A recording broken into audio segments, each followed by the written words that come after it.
DIY. DIYers, today I want to do a bit of a social experiment, and it's a very simple question that I would love to see your answers down below in the comments. It's inspired by this tweet by my guy Brian Z, who we cover a lot on this channel, but he asked the question to his Twitter audience. He says, you press play on an album from an artist you don't really know. Maybe it's an independent artist, maybe it's just somebody you don't know in general. The first track starts. What needs to happen for you to keep listening? Really give some thoughts to that one. You know, there's a few different answers in here that I thought were really interesting before I get into my answer. But first one up here by JaVale says clear production.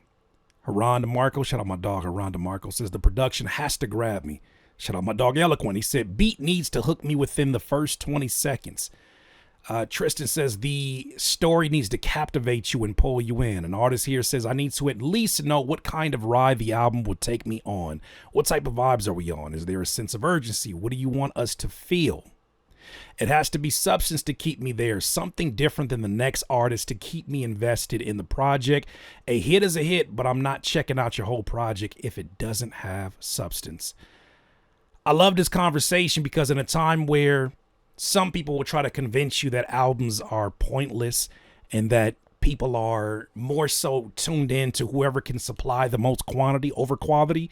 It's great to see these conversations still very active and to know how many people out there love to enjoy and absorb a body of work.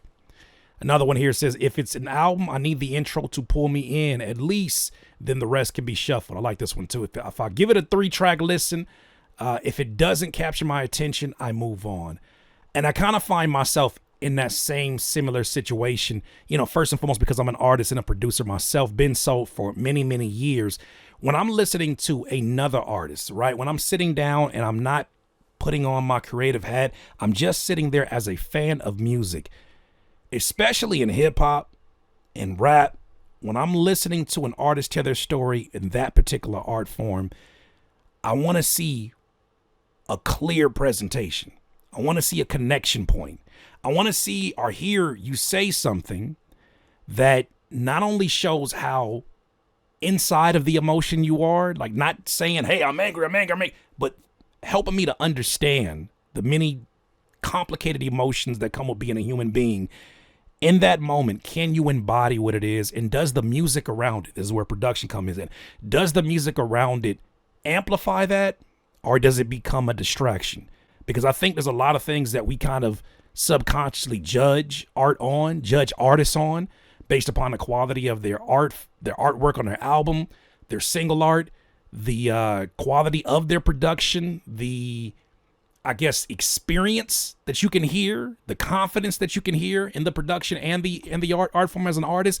But for me, there really is a connection point that needs to happen within that first few listens. I'll give an artist an opportunity. Maybe, you know, maybe they had a certain vision in mind, and I'll even excuse some production choices. But if you're going to bring me into your world, all I need is a clear tour guide. As long as you sound like you know where the hell we going, I'll keep going with you. That's kind of one of my things with that. There was another post here by Punch, not Punch from TDE, but Punch, the creative director and DJ. We've covered content by him before. But he said here on Instagram, what makes a great album? What is needed to be considered a great album? Most times we only define what makes a classic album, but there are levels to projects, so let's clarify what actually makes it great. These questions are so important because I feel like we've been getting a healthy serving of, you know, I think it's too early to know classics. I mean, I don't think the Let God Sort 'Em Out is too early to consider a classic. I think that's going to be something that has value for years and years and years to come. But there's been so many amazing independent and mainstream albums, hip hop albums, rap albums that have been out here. And so I think this conversation is very relevant because of that. Let's hear what he had to say, because I think he gives a really unique perspective that we could break down. Let's check it out. A great album, in my opinion, the first thing that's needed for a great album is honesty. We got to be able to believe that what you're talking about is actually your life, because an album is supposed to be a reflection of what's going on in your actual life. So honesty is needed. One, quality of song, meaning production, I think quality of the music, the engineering, we overlook our engineers. Shout out to all our engineers. Without shout, I don't know what his music industry would even be. Hello. But we need great mix, great master, great sound so that we can hear it the right way. Great choice, great executive production. That drum should be higher, this key should be this, that vocal should have lowered, etc., etc., etc. The sound of it all. But great songs. By great songs, I mean, are we feeling it? Is it following that pattern of just that rise and that fall of what a song is supposed to put us on emotionally? Is it giving us that? Number 3, I think we got to start judging music by what the artist's intention of the song was. Meaning, if it is a turn-up artist and they want us to turn up and you're listening to it in your bed, you're already not in the environment to receive the music. That's a great point. That's a great point. Somebody's gonna have to tell the truth, and I'm gonna tell it. Clip's not done, but there's a few things I want to make sure that I don't miss. So the beginning of this, I love how he starts with honesty. I think that comes also, too, as an extension of when you're being honest of your music, when you're being honest about your story, when you're telling something that is genuinely attached to you on an emotional level and has that connection, there's a confidence that you don't have to put on, right? You're not acting. You're not reading a script. You are telling a story that you know the nuance of and probably in more detail than you can even explain in 16 bars or explain within a hook. But that conviction is everything. The third point he just made, I think, is so important in that, for instance, like Tyler, the Creator, he was very clear about where he wanted you to listen, Don't Tap the Glass, or how he wanted you to listen to Don't Tap the Glass. He said, I need you moving. I need you dancing. And, basically not sitting here, at a desk having a think piece conversation about it. That's not what it was intended for. I think another extension of that is this is art at its best when you allow the artist, or the artist demand, I should say, the position of leadership. When they say, this is a journey I'm taking you on. Now, whether or not you want to trust this tour guide, whether or not the things that I show you intrigue you, you came to this museum. And I'm going to show you the art that is hanging up on the walls. This is not for you to tell me how to change. This is the art that I am presenting to you. If you don't like it, if you think it's offensive, if you think it's whatever, you have the choice to leave. But I like that he makes sure that you prioritize. He says that you're prioritizing the artist's intention, because if they intended for you to listen to it while you just sitting around being judgmental, I think there's an art form for that. If they intended you to listen to it while you in the gym, there's an art form for that. But I think the intention definitely helps you to understand the world that the tour guide is leading you on. If it's a girl and she's talking that trap shit, she's talking to a girls in the street, understand that you got to put yourself into a mindset of a girl in the trap in the street and listen to it, etc., etc. The same way that some kid from the Midwest who never been about gang music and they hear gang music, they got to be like, wow, is this what it's like? You got to put yourself in the position that where the artist was trying to deliver that message to. You get me? And how accurately they get to it. That's like girls have learned this lesson from the start of time. Because rap records, 90% of the time, they talking to the hood. They talking to their mans.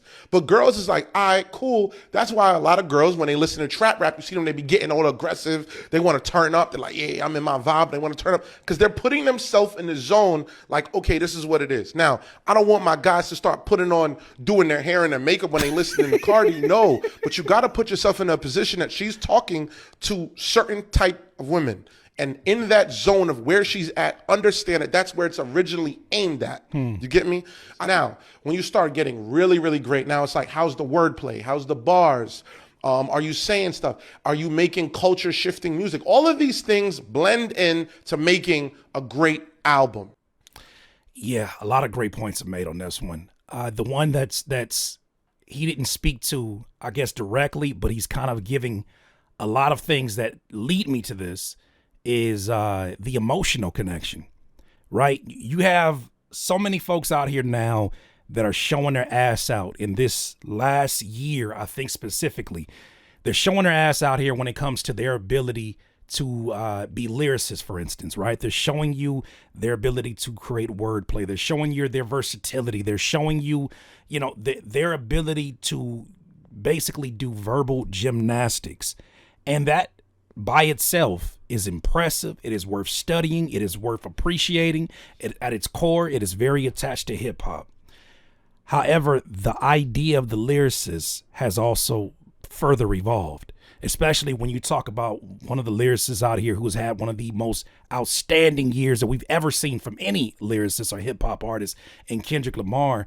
What he did with GNX, I think, separated a lot of what people traditionally held to a lyricist must be confined to these particular things. He's not the first to do it, but in this era of social media, in this era where they deprioritize quality over quantity, in this era where they tried to deprioritize even the necessity of using complex language and how it's not entertaining to a massive crowd, I think there are artists right now that are showing there is a blueprint for this, but artists must evolve with the time, just like any other time. Speaking of which, another lyricist that we covered that has been having an impressive year that I'm telling you right now, if you love this craft, if you love lyricism, but not just lyricism, but somebody that's able to connect with you on an emotional level, I cannot stress enough the brilliant year that Mick Jenkins has been having. I put up this tweet earlier today. It says Mick Jenkins has released 2 jaw-dropping, flawless projects. Of course, the first one is Type Shit, and the other one is A Murder of Crows. He just released on Even. It's a literal blueprint, I say, for lyricists and indie artists on how to create top-tier art that makes a deep emotional connection with the listener. This is art and music you don't need to hesitate about paying for. And that subject of paying for, though, right? Before I get into it, let me expand on this one. There are some people that are of the belief that if you don't find a way to dumb down your presentation, you will not find success in this era of hip hop from these type of consumers. Not only is it disrespectful to a lot of consumers to think that way, but it's not painting a full picture of the type of consumers that are out here and how many people you actually need to make a living doing this, especially as you see artists like Mick Jenkins going direct to consumer and selling this project, A Murder of Crows, for $20. It wasn't even a question. Based upon the singles that I heard, the Coco Gauff, based upon the songs that I heard, it wasn't even, and based upon his track record, it wasn't even a question whether or not I'm paying for the art. I mean, matter of fact, you probably can't see it from that angle, but I got this Rhapsody album right here for that very, very reason, is that I know it's top tier art and I pay for top tier art, no matter if that's music, no matter if it's an art piece, no matter what it is. It's crazy how we live in a time where people value or devalue music. But if you go down to a carnival and an artist that you have never heard of has the ability to exaggerate your features and make a cartoonish photo of you, you're willing to pay $25 to them. You don't even know them. You don't remember their name, but you're willing to pay that. Why? Because of the experience, because of the ability to show it off to other people. It's function, it's tool, but you're still paying the artist for their art. So it bothers me to a certain degree when I see conversations like this. And this is not in a way for me to encourage y'all to go, hit up this person or whatever. But I feel like I got mentioned in this conversation, and I want to make sure that I clarify some things because I did do a live listening for Mick Jenkins' last album, A Murder of Crows. And he put up a post that is deleted now. And then someone came in here and said, drop Dead Stock. Dead Stock is a song that is on this Even exclusive project. And then another artist says, well, buy it. He goes on to say, buddy, things drop on DSP soon. The thing drops, somewhat the project, because Mick Jenkins says he's going to drop the project eventually on DSPs, on, iTunes and all these different things, Apple Music and Spotify. Already heard it from a YouTuber's reaction to the album. Why would I waste money? He said this Even thing that Mick Jenkins is doing isn't working 100%. If niggas on YouTube can play it.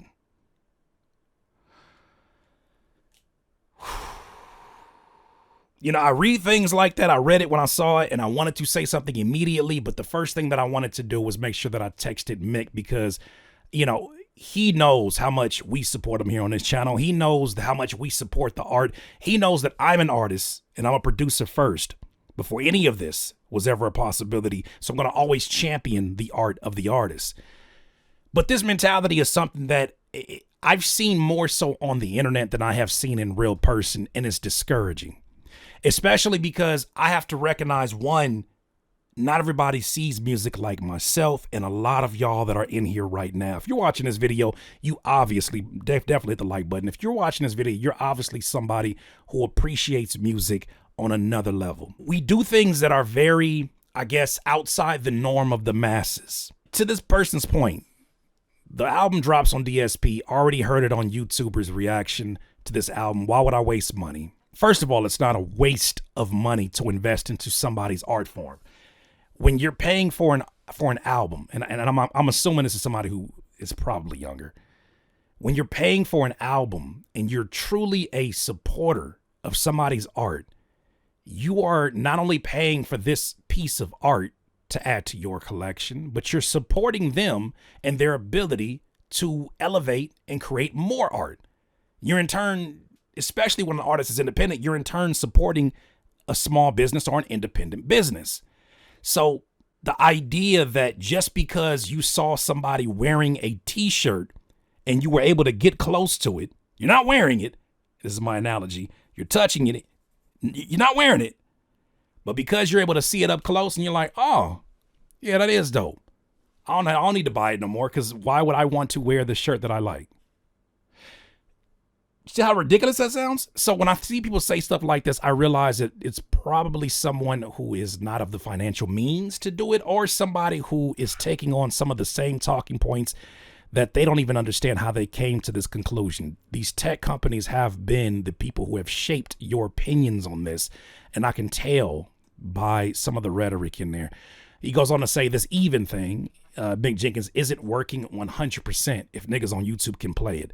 Well, it is working if I bought it and then played it. Somebody gonna have to tell the truth, and I'm gonna tell it. I think he's trying to make an argument that its value is devalued when it's less exclusive. What actually happened in that live stream is that people went and bought the album because they said, I need this in my possession, especially in a time where if you do not own the digital music, it can be shifted, taken away. Spotify can take it down if they identify fake streams on it, right? Sometimes artists, for whatever reason, with their labels have to switch out versions, and because of, a feature that gets into some kind of controversy, they may want to pull it off the DSPs. If you want the art that you paid for, you probably need to, first of all, pay for it, because you didn't quite pay for it. You pay for a subscription.